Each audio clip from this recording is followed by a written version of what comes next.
pense que le principal enjeu, c'est la prévention. Vous savez, il faut inculquer aux employeurs. Et il y en a qui y croient, malheureusement pas tous encore. La prévention santé et sécurité, c'est un investissement, c'est pas une dépense. Et lorsque tu investis dans la prévention, c'est prouvé hors de tout doute que ton taux d'accident de travail va baisser de façon importante. Je pense que le moyen d'intervention numéro 1, c'est d'avoir un comité de santé et sécurité qui fonctionne et un représentant de prévention. C'est le droit de refuser de travailler dans un endroit dangereux, le droit d'avoir de l'aide d'une personne compétente en qui on a confiance pour remédier à la situation. Ce qui est important pour nous, c'est lorsqu'une personne est victime d'un accident de travail, c'est que cette personne-là peut un jour réintégrer le travail.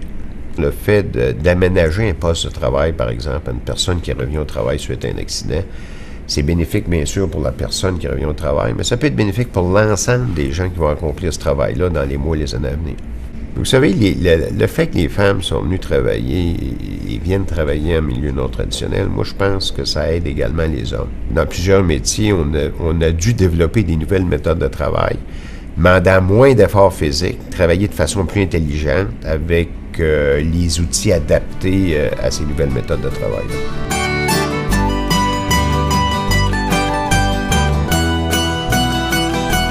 Ça fait 4 ans que je travaille au chemin de fer du Canadien Pacifique. Ce que je fais, ça se nomme chef de train. En gros, j'assemble un train. J'assemble des wagons selon un ordre précis de destination. Et puis ça se fait surtout en manœuvrant des aiguillages. Et des aiguillages, c'est une des améliorations que le chemin de fer a apporté. Il y a l'aiguillage qu'on appelle manuel, qui est complètement assistance manuelle, donc c'est nous, c'est notre force. Il y a aussi l'aiguillage qu'on appelle semi-automatique. C'est un aiguillage qui est encore plus facile à manœuvrer et le système, je dirais, est encore mieux rodé et glisse mieux que les aiguillages manuels.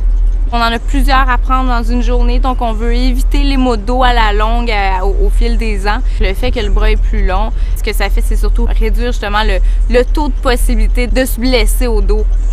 La demande est venue surtout principalement des femmes parce que ici c'est un milieu traditionnel qui était composé d'hommes seulement. Et puis on a eu de la demande parce que les aiguillages étaient difficiles à tourner. Ça demandait considérablement de poids et d'effort pour tourner des aiguillages à bras raccourcis. Et suite aux demandes répétées du syndicat et puis du comité de santé et sécurité, la compagnie a décidé d'y aller de l'avant et d'installer des aiguillages à bras allongés ainsi que des aiguillages semi-automatiques aux endroits stratégiques. C'est sûr que ça profite à tout le monde. Ça évite évidemment les blessures au dos qui étaient plus fréquentes autrefois parce qu'on devait utiliser plus d'efforts, plus de poids pour manœuvrer l'aiguillage.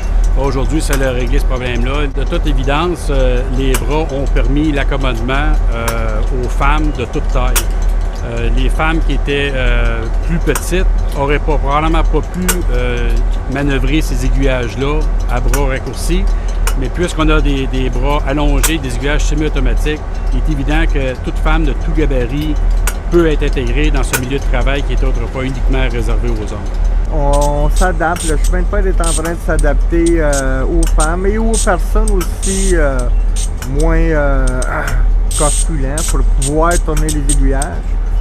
C'est une des raisons que ça a donné que ces modifications-là d'aiguillage ont été faites. Tout le monde en profite, tout le monde, c'est autant bon pour les employés que pour la compagnie aussi. Le Canadien Pacifique est toujours ouvert au changement où est-ce que ça peut améliorer et pouvoir sauver une blessure et donner une chance aux personnes de pouvoir travailler sans se blesser. Je pense pas qu'il y ait eu besoin d'avoir une grosse prise de conscience au niveau des hommes. Attention, des femmes arrivent dans le domaine. Les hommes ont accepté très naturellement que les femmes commencent à envahir le chemin de fer. Il y a une bonne complicité, bonne communication. Sincèrement, j'aime toujours ça. Je me vois encore ici de nombreuses années.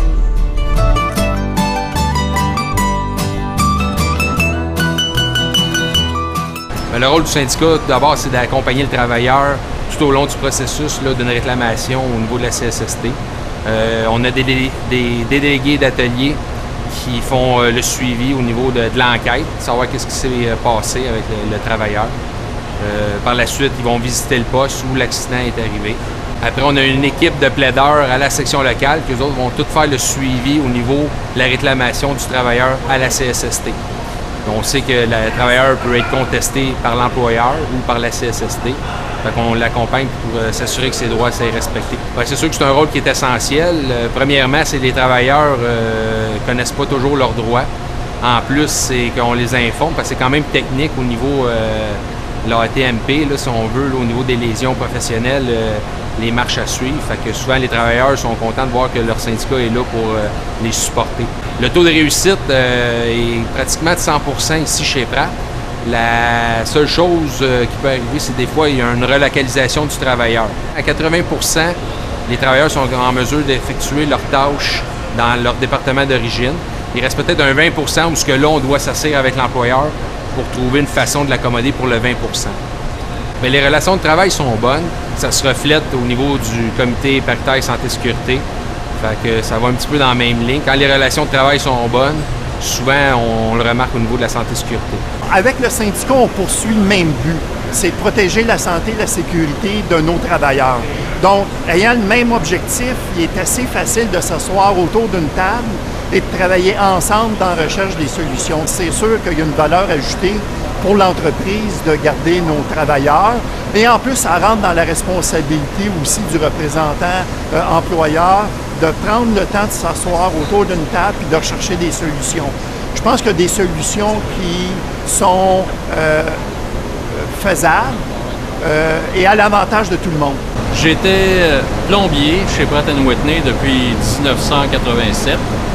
Et puis en 2003, au plan 5, il m'est arrivé un accident. En cherchant à déglacer un couvert de puisard sur le plan, je me suis fait une blessure au dos. Je me suis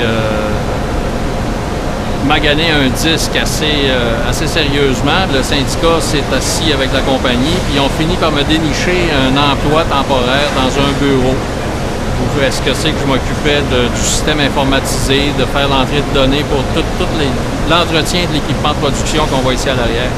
Où est-ce que je me retrouve en ce moment? Oui, c'est sûr que je suis content parce que je peux maintenant rentrer chez nous le soir puis jouer avec mes chiens, jaser avec ma femme sans être obligé de me coucher pendant 2 heures sur un sac de glace. D'avoir vécu la douleur, d'avoir vécu ce que j'ai vécu, je suis reconnaissant d'avoir ce que j'ai aujourd'hui. La soudité a commencé à peu près dans les années 1993, à aller à 2006. Et automatiquement, d'après mes experts qu'on a passé en cours, on a prouvé que le bruit était extrême. Automatiquement, j'ai été accepté par la CSST comme liaison professionnelle. Pratt & Whitney et l'Union, ils se combinent ensemble pour améliorer les lieux de travail. À Londres, toute la santé et la sécurité va s'occuper de tout le système, ça y est en règle. Souvent, les hommes vont hésiter à mentionner qu'il y a peut-être une problématique d'ergonomie, mais le fait que les femmes prennent les devants en mentionnant ces problématiques-là nous force à trouver des solutions qui vont non seulement accommoder l'employé qui a fait cette demande-là, mais aussi toute la gamme d'employés qu'on peut retrouver qui mesurent entre 5 pieds et 6 pieds 2. Donc, c'est vraiment un effort qui est et syndical et patronal pour arriver à ces fins-là. Si on prend le cas d'une travailleuse, la travailleuse va communiquer avec son délégué d'atelier, qui est représentant en prévention. Si ils ont de la misère à faire arriver les actions, ils vont consulter le représentant en santé-sécurité, que lui est libéré à temps plein pour s'assurer justement de ces cas-là, soit faire des demandes au niveau de la haute direction pour libérer des budgets pour faire arriver ces mesures correctives-là. Dans le cas de Liane, la modification qu'elle a amenée au bloc, là, de la fixture, c'est sûr que les hommes du département l'utilisent maintenant, puis c'est une bonne pratique, puis c'est partagé aux nouveaux qui rentrent dans le département, puis c'est devenu une méthode qui fait partie de la tâche. Fait que je pense que ça a été un gain pour tout le monde. Ça fait 15 ans que je suis dans les accessoires. Ça consiste à faire l'overhaul de tout ce qui est alentour du moteur d'avion. À l'école, ça, j'ai toujours été dans un milieu d'hommes. Fait que ça me plaît comme ça. côté, c'est sûr, certain qu'il doit peut-être être des petites adaptations parce que, veux pas, j'ai peut-être moins de force que les autres un peu. Fait que pour démonter des unités sur la table, j'avais plus de misère. Si tu serrais pas assez fort, il y avait risque, dans le fond, de te blesser, que l'unité tombe. Avec le bloc qu'il y avait déjà pour les autres modèles, ils ont conçu quelque chose de semblable, mais pour tenir l'unité par le shaft. Ben, dans le fond, moi, je n'ai parlé à mon superviseur, puis après ça, lui, il a fait venir, nous autres, on avait quelqu'un déjà là qui faisait les dessins des fixtures. Bon, il expliquait un peu qu'est-ce qu'on voulait, même avec les confrères de travail avec qui je travaillais. Qu'eux autres, ils trouvaient aussi que ça avait du bon sens, qu'est-ce que je pouvais demander. Fait que c'est comme ça que ça a parti, puis ça n'a pas été plus long pour avoir le bloc. T'sais, ils n'ont pas eu besoin d'une évaluation, puis quelque chose. Je l'ai eu quasiment tout de suite. Ils sont bien contents, dans le fond, de l'avoir parce que, justement, il y a moins de risques.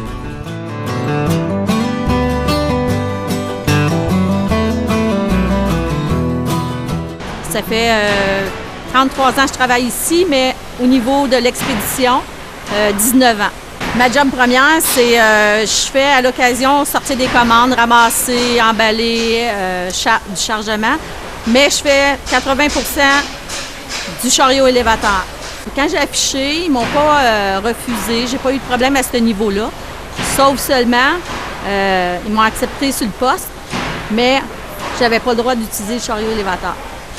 Fait que suite à ça, ben je me suis pas opposée, j'ai pas chialé tout de suite parce que j'attendais. Je me disais que je vais faire ma place, je vais faire mes preuves, puis après ça, je vais revendiquer. Là, à un moment donné, je lui demandais à quelques reprises dans les mois suivants, j'aimerais ça apprendre à conduire le chariot élévateur. On me refusait, il y avait toujours mille excuses. Demande aux autres, à tes collègues de transporter tes palettes, tes racks. Suite à ça, quand je faisais du surtemps par les soirs, où c'est plus tranquille et qu'il n'y avait pas de contremaître, bien, j'apprenais toute seule à conduire le chariot élévateur. Fait que, après ça, après plusieurs soirs à pratiquer, bien, j'ai demandé au contremaître, je dis de toute façon, je sais déjà le conduire le chariot élévateur. Fait que je fais moi passer ma carte, puis tu vas être correct, là, je dérangerai plus personne. Bien, ça a pris à peu près 1 an, puis j'ai fini par les avoir, ils m'ont fait passer mes cartes. Ça date déjà de tout près de 20 ans. Le chariot élévateur, la marche était beaucoup plus haute. Puis, il n'y avait pas de bras pour se prendre, pour embarquer et débarquer. Fait qu'il fallait, quand on embarquait, il fallait vraiment lever la patte très haute. Et quand on débarquait, on sautait. Il fallait vraiment faire un saut, je dirais, presque un pied, là, comme il faut, là. Fait que c'était pas très, très sécuritaire. Suite à ça, bien, après avoir fait ma place au niveau du chariot élévateur, j'ai demandé au comité santé-sécurité s'il pouvait se faire une modification au niveau du lift, genre de marche là, qui pourrait quelconque façon pour qu'on n'ait pas à sauter en bas du chariot élévateur. Puis bien, ça traînait, puis jusqu'au jour où il y a eu un contremaître qui a descendu du chariot élévateur puis qui s'est blessé une cheville. Là, le comité s'est penché sur la question, puis avec l'employeur, bien, ils ont fait des modifications. Ils ont ajouté ça pour pouvoir avoir un support pour embarquer et débarquer. Et ils ont changé au niveau de la marche. Dans les processus, il y a eu des discussions. L'employeur a eu quand même eu une ouverture. C'est pas toujours évident. C'est pas partout où il y a des ouvertures. Où on a regardé c'est quoi la problématique. La problématique était la hauteur du lift pour quand on embarque, quand on saute, il fallait sauter. Et notre problématique, c'est que la personne était petite. On avait une petite personne et il y avait un danger pour la santé et la sécurité. Ça l'aide pour tout le monde. On a beaucoup moins d'accidents de travail causés quand on débarquait à l'embarquement et au débarquement des salariés. Fait que juste pour ça, là, ça a été un plus. Ce dossier-là nous a aidés. Par contre, on a eu d'autres entreprises. On a vu le 15 Saint-Jérôme où on avait aussi une petite personne qui avait postulé sur un poste. Et on est venu chercher les outils qu'on avait ici, qu'est-ce qu'on avait développé pour être capable de l'amener et même de négocier dans le futur des clauses, des conventions collectives, des outils de travail pour être en mesure d'adapter des postes pour des gens, pour les maintenir en emploi. Ce qu'on fait, nous, c'est une entreprise de transformation de métal en feuille. Puis je vous dirais qu'à peu près 80-90% de notre production, c'est des produits de ventilation. On a 75 employés environ en temps fort, une soixantaine en temps hors saison. Puis je vous dirais qu'on a à peu près un ratio de 25% de femmes à notre emploi. Elle est la personne qui fait le plus de chariot élévateur dans l'usine. Parce qu'elle, on appelle ça pour nous le runner. Elle va tout partout dans l'usine, sur appel, déplacer des charges, en emmener à l'expédition pour expédier. Fait qu'elle est constamment sur le char élévateur, puis ça nécessite d'embarquer et de débarquer. Souvent, fait que cette petite innovation-là, ça l'a grandement aidé pour son travail. C'est sûr qu'elle a toujours débarqué en se pitchant en bas de quelque chose. Puis ça donne des coups, les jambes, les colonnes, les genoux, puis ne veut pas les travailleurs, comme tous, ils vieillissent, sont plus usés. Fait que c'est sûr que oui, avec le temps, ça aurait probablement engendré, si on n'aurait pas fait ces correctifs-là, engendré d'autres incidents ou accidents de travail, évidemment. Je suis contente de mon nouveau poste parce que, à quelque part, ça nous a permis de pouvoir afficher sur un poste mieux rémunéré. Et puis, dans tout ça, c'est surtout, par-dessus tout, un poste que j'aime faire. J'aime beaucoup faire.